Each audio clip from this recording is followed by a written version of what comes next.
മീൻ, അതായത് ഇരിമീനാ പൊരിക്കുന്നത്. അപ്പൊ നമുക്ക് വീഡിയോ പോവാം. ഇതാണ് നമ്മളെ ഇരിമീൻ. അതോ കണ്ടംകൊന്ന് പോയെന്ന് പിടിച്ച കേട്ടോ.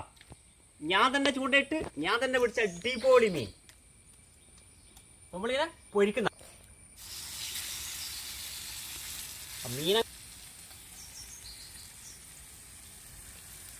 പൊളിയായിട്ട് ഇവനിങ്ങനെ പൊരിച്ചെടുക്കേണ്ട പരിപാടിയാണ്.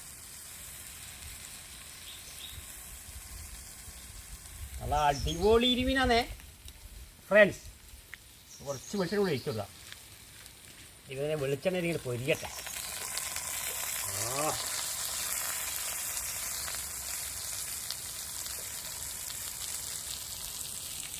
അങ്ങനെ നല്ല വെളിച്ചെണ്ണയിൽ ഇവരെ പൊരിച്ചെടുക്കേണ്ട പരിപാടിയാണ്. അത് ഇത് കണ്ടംകൊന്ന് പോയെന്ന് പിടിച്ച ഫ്രണ്ട്സ്.